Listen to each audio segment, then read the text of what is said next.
Hello students, हम लोगों ने इससे पहले 3 पार्ट कर चुके हैं। Part 1, part 2 and part 3। संख्या और संख्या पद्धति का 3 पार्ट हमने कवर कर लिया। ये कॉन्सेप्ट वाले क्लास का लास्ट पार्ट होगा, चौथा पार्ट। इतना अगर आपने पूरा वीडियो अच्छे से देख लिया, 2 से 3 बार अगर आपने देख लिया, तो आपका पूरी तरीके से संख्या पद्धति में जितने भी क्वेश्चंस होंगे बहुत आसानी से आप सॉल्व कर ले जाएंगे। ठीक है, तो आप रिवीजन बहुत मस्ट है, रिवीजन खूब करिए। रिवीजन ही मतलब सफलता का राज है। अगर आप रिवीजन नहीं करते, दोहराते नहीं हैं, तो आपको नहीं समझ में आएगा। ठीक है ना, मतलब भूल जाएंगे आप। इसलिए अच्छे से आप रिवाइज करिए। ठीक है, अब आते हैं हम लोग अगला, भाग प्रक्रिया पर आधारित प्रश्नों के लिए सूत्र। ठीक है, अब भाग हम करेंगे तो कुछ चीजें हैं आपको जानना पड़ेगा। एक फार्मूला याद करिए, एक सूत्र हम आपको बताते हैं। जैसे कि अगर हम मान लीजिए सिंपल सा एक 4 है, इसको हम 2 से भाग देते हैं।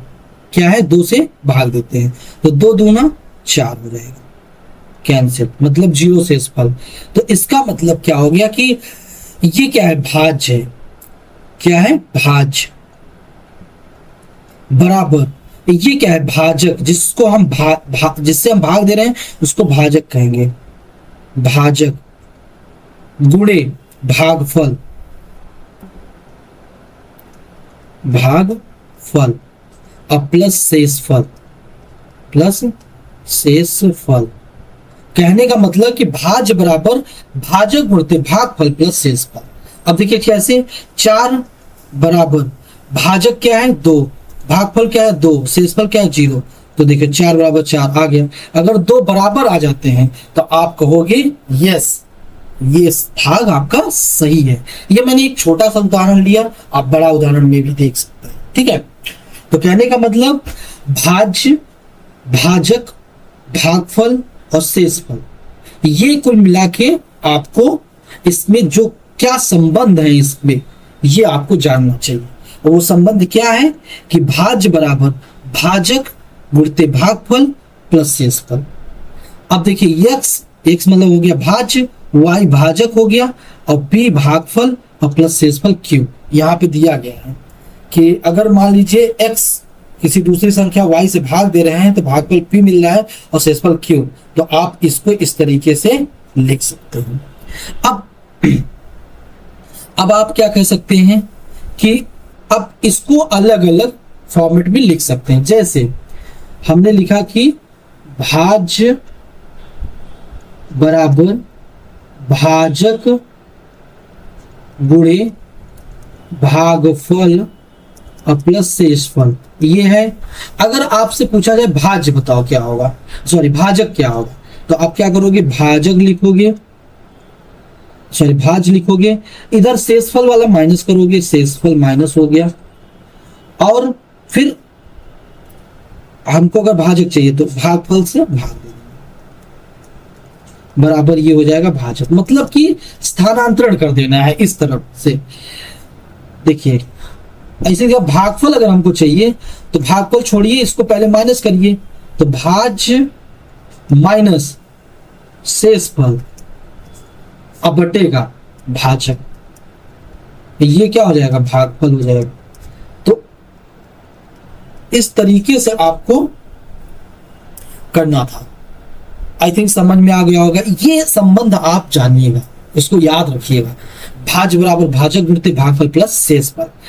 अगर उसी को हम एक फार्मूला याद करते हैं तो हम स्थानांतरित करके भाजक भी पता कर लेंगे कि भाज्य माइनस शेषफल बटेगा भागफल, और भागफल भी पता कर लेंगे कि भाज्य माइनस शेषफल अपॉन भाजक। एक चीज आप ध्यान दीजिएगा, भाजक अगर चाहिए तो भाज्य माइनस शेषफल तो करना है, तो भागफल से भाग दे दीजिए। भागफल चाहिए तो भाजक से भाग दे दीजिए भाज्य माइनस शेषफल। तो ये एक ट्रिक भी है कि आप याद रख सकते हैं, ये आपका एक ट्रिक भी है। ठीक है ना, अब हम अगला आपको बताने वाले हैं, कुछ ध्यान से देखिए। अब हम आपको बता रहे हैं रोमन पद्धति क्या होता है। आप काफी दिन से मतलब 5 क्लास 4 क्लास से ही आप रोमन नंबर्स लिख रहे हैं। बस यहाँ पे थोड़ा सा दिमाग लगा के समझना है। देखिए रोमन पद्धति क्या होता है। देखिए पहले पुराने समय में रोमन ग्रीक जो एंशियंट मतलब टाइम में ग्रीस बोलते थे, जो इजिप्ट है आज के समय में, इजिप्ट और ग्रीस में बहुत ज्यादा मैथमेटिक्स यूज किया जाता था। तो ये जो हम दार्शनिक पद्धति पढ़ रहे हैं, दशमलव संख्या पद्धति, ये चीज नहीं था। वो क्या करते थे, अलग एक रोमन नंबर, ये अंग्रेजी होता है ना, वो रोमन स्टाइल होता है, X Y Z A B C D, ये सब क्या है, रोमन स्क्रिप्ट है, उसमें वो नंबर्स लिखते थे। वो चीज आज भी प्रचलित है, आज भी लोग उसको जानने की कोशिश कर रहे हैं और उसको हमारे सिलेबस में भी रखे हैं। तो आपको जानना होगा और ये बहुत सिंपल है। देखिए कैसे, कुछ चीजों को याद रखना पड़ता है, कुछ स्टैंडर्ड है ना, जैसे 1 से लेकर 10 तक अगर हमको याद है तो हम 100 तक 1000 तक संख्याओं को बना सकते हैं, सिर्फ उसी को ऐड करके। जैसे तो उसी प्रकार आपको यहां भी देखना होगा। जैसे आई को, अंग्रेजी की आई को हम 1 कहते हैं, दूसरा वी को हम 5 कहेंगे, एक्स को हम 10 कहेंगे 10, एल को हम 50 कहेंगे, सी को सेंचुरी मतलब 100 कहेंगे, डी को हम 500 कहेंगे, क्या कहेंगे 500, और यम को 1000। बस इतना ही याद रखना है। आई को 1, वी को 5, एक्स को 10, एल को 50, सी को 100, डी को 500 और एम को 1000। आपको बस इतना याद रखना है। अब कुछ नियम है। पहला नियम ये कहता है कि अगर मान लीजिए कि आप जैसे 10 लिखे हैं और 10 है, एक इसके पहले अगर लिख देते हैं तो इसका मतलब हो गया 10 में से 1 माइनस हो गया, मतलब 9 है, मतलब आई एक्स का मतलब हो गया 9। अगर आपने इसको उसके आगे रख दिया, मतलब एक्स आई लिख दिया, इसका मतलब 10 है और उसमें जुड़ गया 1, 11 बन गया। तो ये नियम पता होना चाहिए। अगर हम पहले लिखते हैं तो वो घट जाएगा, अगर हम बाद में लिखते हैं तो वो जुड़ जाएगा। ठीक है ना। ऐसे ही हम जैसे 4 की बात कर लें, आई और वी, तो ये क्या हो जाएगा, वी का मतलब हमने बताया 5, तो 5 लिख दिया, पहले लिखा है तो 1 घट गया, मतलब 4 हो गया। ऐसे वी आई हो गया तो 5 और उसके आगे लिखा है तो 1 जुड़ जाएगा तो 6। तो इस तरीके से आपको पता होना चाहिए। इसी प्रकार देखिए, अगर हम एक्स डबल आई लिख देते हैं तो मतलब 10 और प्लस 2 मतलब 12 है ये। और अगर यल और एक्स लिखा है तो यल का मतलब होता है 50, एक्स का मतलब होता है 10, मतलब 60 लिखा हुआ है। ठीक है, एल एक्स का मतलब 60 लिखा हुआ है। तो ये चीज आपको समझ में आ गई होगी।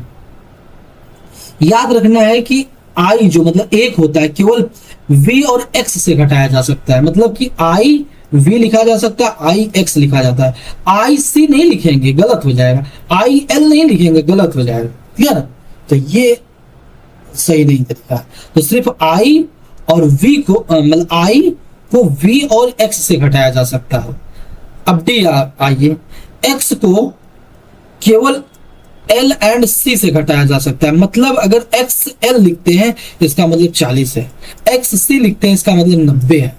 तो मतलब कि x का जब प्रयोग करेंगे तो सिर्फ हम l और c से घटाएंगे, अगर हम i का इस्तेमाल कर रहे हैं तो हम v और x से घटाएंगे। क्लियर। ये चीज आपको समझ में आ गई होगी।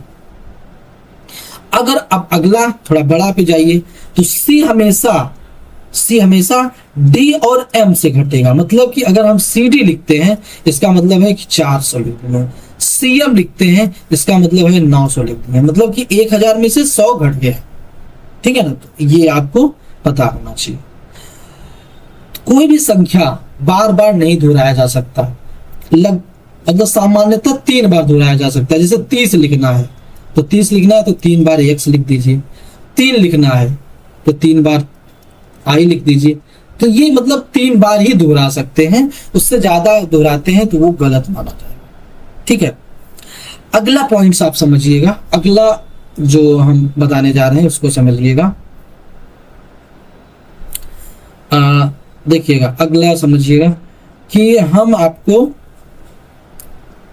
एक चीज समझा रहे हैं। मतलब हम ये बताना चाह रहे हैं कि अगर आपका जैसे संख्या है, जैसे हमने कहा v बराबर 5 होता है, v बराबर क्या होता है 5, लेकिन अगर उसके ऊपर एक लाइन खींच देते हैं, इसको बार पढ़ते हैं, क्या पढ़ते हैं बार। अगर v के ऊपर बार हो जाता है तो इसको हम 5000 मतलब 1000 गुना बढ़ जाएगा। कितना गुना बढ़ेगा 1000, तो कितना हो गया 5000। ऐसे यक्स है, उसके ऊपर बार रख दिया तो 10 है और इसमें 1000 जोड़ दीजिए, मतलब 3 जीरो, तो 10,000 हो जाएगा। ऐसे ही अगर हमने लिखा यल का मतलब होएगा 50, अगर यल के ऊपर बार लगा दिया तो 50 और 3 जीरो और बढ़ा दीजिए तो 50,000 हो जाएगा। तो कहने का मतलब स्टूडेंट्स, आपको ये बात समझ में आ गई होगी कि अगर हम ऊपर बार लगा देते हैं तो उसका मान 1000 गुना बढ़ जाए। ठीक है, उदाहरण के लिए कुछ चीजें हैं आपको रोमन लिपि में लिखना है। जैसे 45 है तो 45 में पहले हम लिखेंगे क्या कि 50 में 5 घटा। 55 का क्या करेंगे, एल में वी जोड़ देंगे, 55 बन जाएगा। 26 है, 26 में पहले 20 लिखेंगे तो x और x 20 हो जाएगा। 6 लिखना है, v और i लिख देंगे। ऐसे इस 31 का लिखना है तो पहले 30 लिखेंगे और 1 जोड़ देंगे, 31 हो जाएगा। 17 का लिखना है तो x मतलब 10 हो गया और 7 और जोड़ना है तो 7, ऐसे लिखते हैं। 550 लिखना है तो 550 में d 500 हो गया, 50 के लिए l लिख देंगे।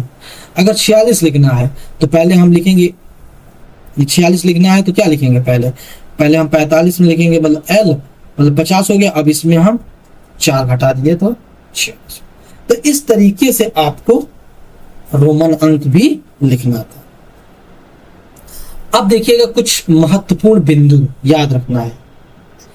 सिंपल सा है, 5 अंकों की सबसे बड़ी संख्या 5 बार 9 लिख दीजिए। 1 2 3 4 5। 4 अंकों की सबसे बड़ी संख्या 4 बार 9 लिख दीजिए। 3 अंकों की सबसे बड़ी संख्या 3 बार 9 लिख दीजिए। 2 अंकों की सबसे बड़ी संख्या 2 बार 9 लिख दीजिए। 1 अंकों की सबसे बड़ी संख्या 1 बार 9 लिख दीजिए। तो कहने का मतलब जितनी बार 9 लिखेंगे उतनी अंकों की सबसे बड़ी संख्या बन जाती है। अब छोटी संख्या लिखना है। अगर 1 अंकों की सबसे छोटी संख्या तो 0 होगा। 2 अंकों की सबसे छोटी संख्या 10 होगा। 3 अंकों की सबसे छोटी संख्या 100 होगा। 4 अंकों की सबसे छोटी संख्या 1000 होगा। तो कहने का मतलब 1 लिखना है और उसके सामने 0 बढ़ा देना है। मतलब अगर हमें 4 चाहिए तो 1 के सामने 3 0 बढ़ाएंगे तो टोटल 4 हो जाएंगे, 4 डिजिट। 1 2 3 4 डिजिट, तो 4 अंकों की सबसे छोटी संख्या हो जाएगी। अगर हम आपसे पूछे कि 3 अंकों की सबसे छोटी संख्या, तो 1 लिखिए और 2 0 बढ़ा दीजिए, तो ये 3 अंकों की हो जाएगी। तो इस तरीके से आप सबसे छोटी संख्या और सबसे बड़ी संख्या लिख सकते हैं। ठीक है, किसी भी संख्या को अगर आप 0 से गुणा कर देते हो, जैसे हमने लिखा 500 और आपने क्या किया, इस 0 से गुणा कर दिया, तो ये सिंपल सा 0 बन जाएगा। आपको कितना भी बड़ा संख्या लिखिए, अगर आप 0 से गुणा कर देते हैं तो वो क्या बन जाता है, 0। और याद रखिएगा कि कोई भी संख्या है, जैसे कि 7 है, इसको सोचिए 0 से भाग दे दें तो गलत।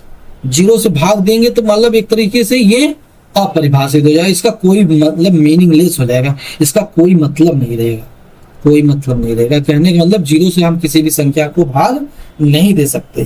ठीक है, तो याद रखना है, 0 से अगर भाग देते हैं तो अनंत आ जाता है। क्या आ जाता है, अनंत। ये बहुत इंपॉर्टेंट चीजें बता रहा हूं, इसको ध्यान रखना है। ठीक है, अगला आप देखिएगा। अगली चीज हम आपको बताने जा रहे हैं कि जैसे n प्राकृतिक संख्याओं का अगर योग ज्ञात करना है, n प्राकृतिक संख्याओं का योग ज्ञात करना है, तो याद रखना है फॉर्मूला है n प्लस 1 बटे का 2। जैसे अगर हमसे कहा जाए 1 प्लस 2 प्लस 3 प्लस 4 प्लस 5, ऐसा नहीं है आप इसको जोड़ने लगे, आप कुछ मत करिए। कितना है, 1 2 3 4 5 है, n की जगह पे क्या रख दीजिए, 5। तो n जगह पे 5 रखेंगे तो क्या हो जाएगा, 5 प्लस 1 बटे का 2, तो क्या हो जाएगा, आपका हो जाएगा 5 गुणे 6 बटे का 2, 2 तिहाई 6 मतलब 15। इसको जोड़ने पे 15 आएगा। क्या आएगा, 15 आएगा। ऐसे ही अगर हमने कहा कि 1 plus 2 plus 3 plus 4 plus 5 plus 6 plus 7, 7 अंकों के अगर हमको जोड़ना है तो सिंपल फार्मूला में n बराबर 7 रख दो। अब फार्मूला कहता है n प्लस 1 बटेगा 2, तो n क्या है 7, और यहाँ 7 प्लस 1 बटेगा 2, मतलब 7 गुणते 8 बटेगा 2, मतलब 4, 7 चौक 28। तो कहने का मतलब इसका जोड़ क्या आएगा 27। तो इस तरीके से आप बड़े आराम से इस फार्मूले का इस्तेमाल करके कर सकते हैं, और इस फार्मूले का नाम क्या है, n कोष्टक में n प्लस 1 बटेगा 2। अब अगला चीज हम बताने जा रहे हैं, समझिएगा। अगला आपको ध्यान से समझना होगा। आपको आशा है कि समझ में आ रहा होगा। स्टूडेंट्स खूब अच्छे से समझिए, रिवीजन करिए, बार बार आप इसको देखिए, नोट्स बनाइए, तो आपका पढ़ाई काफी स्ट्रांग हो जाएगा, ठीक है ना। अब अगला देखेंगे। अगला है कि n प्रथम n सम संख्याओं का योग बताना। प्रथम n सम संख्याओं का योग, जैसे कि हम 2 कहें, 4 कहें, 6 कहें, 8 कहें। मान लीजिए हम इसी का हमको योग चाहिए। अब हमारे पास फार्मूला है n प्लस 1। क्या है, n प्लस 1, मतलब n बराबर जितनी संख्या है 1 2 3 4, 4 है तो 4 लिख दो। तो यहाँ पे लिख दोगे 4, और यहाँ लिख दोगे 4 प्लस 1, मतलब कि 4 गुणते 5 बराबर 20। इसका क्या आएगा 20। चाहे जोड़ के आप देख सकते हो, 8 6 14 और 14 6 20 आ गया। एक और उदाहरण देखिएगा, एक और उदाहरण देखिए।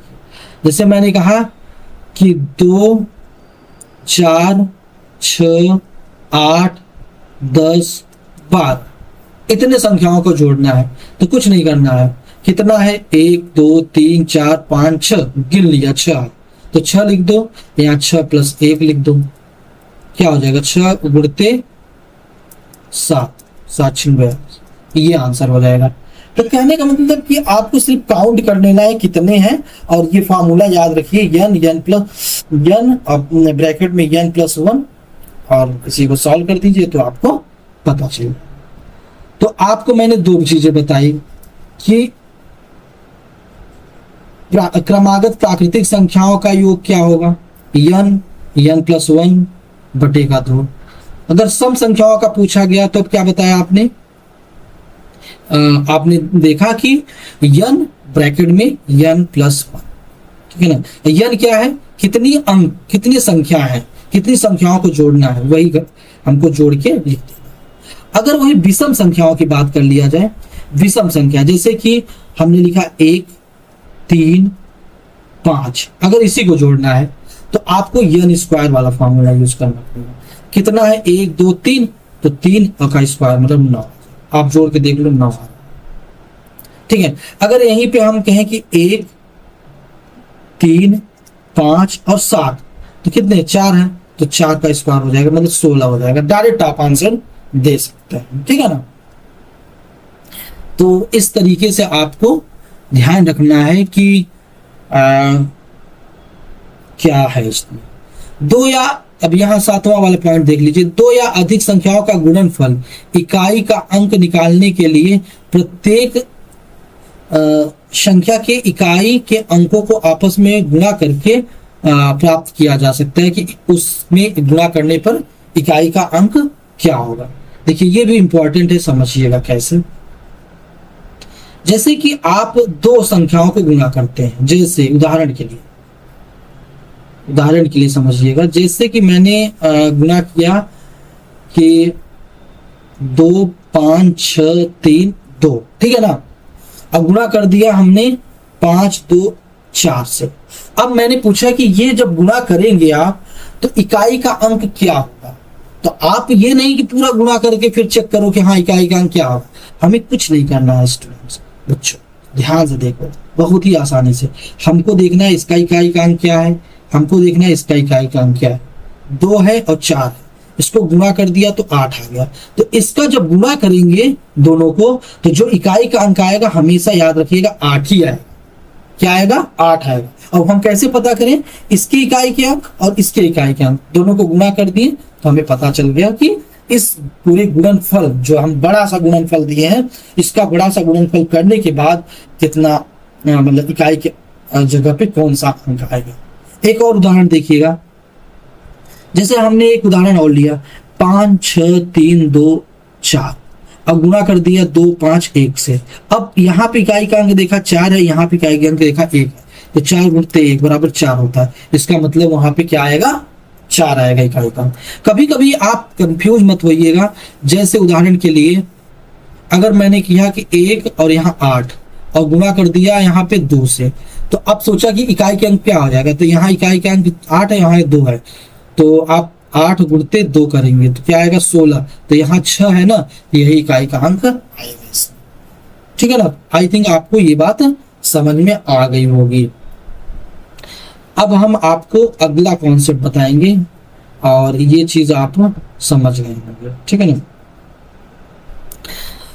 तो आप थोड़ा सा इसको रिवाइज करिएगा, समझिएगा जो भी बताया जा रहा है। जो नहीं आ रहा है आप कमेंट सेक्शन में बेझिझक आप लिखिएगा, जिससे कि आपको सारी बातें समझ में आ जाए। ठीक है ना, और हम लोग ये लगभग ये चैप्टर कर चुके हैं और कुछ चीजें और बची हैं, उसको हम लोग करने जा रहे हैं। अगला है, देखिए अगला हम लोग पढ़ेंगे बोर्ड मास। क्या है बोर्ड मास? बोर्ड मास क्या होता है बता सकते हैं? यस, बोर्ड मास मतलब होता है कि आपको ये जानना होगा कि अगर मान लीजिए एक साथ कई चीजें आ जाती हैं, जैसे जैसे मैंने लिख दिया यहाँ पे 5 डिवाइडेड बाई ब्रैकेट 6 प्लस फिर ब्रैकेट लगाया 3 माइनस फिर ब्रैकेट लगाया 2 प्लस 4। अब आपसे कहा कि इसको सॉल्व करिए, तो इसमें आपको पता होना चाहिए क्या सॉल्व करना है पहले। तो अभी पहले आपको क्या करना होगा, ब्रैकेट सॉल्व करना होगा। बोर्ड मास मतलब होता है बोर्ड मास, इसका मतलब होता है बी से मतलब होता है ब्रैकेट, ओ का मतलब होता है ऑफ का मतलब होता है मल्टीप्लीकेशन।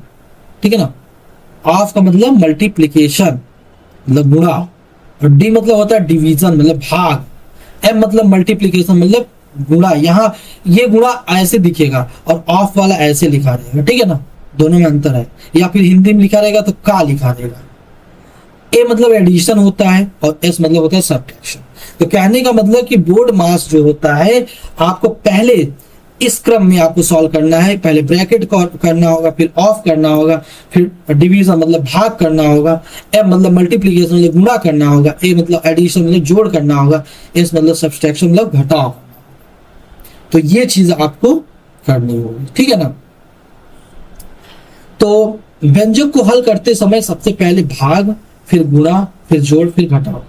अगर ब्रैकेट नहीं है तो आप इसी क्रम में चलेंगे।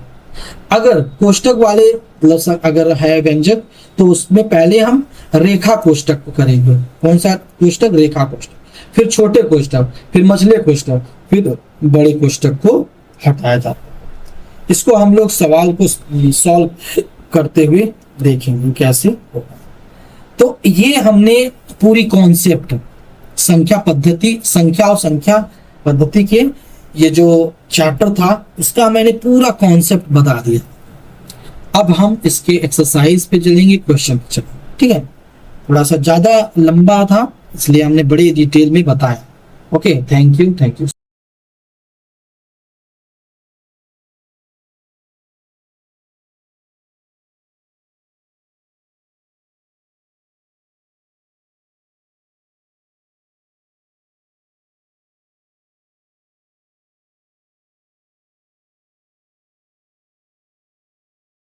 वीडियोस बनाने हैं फिल्मोरा है ना।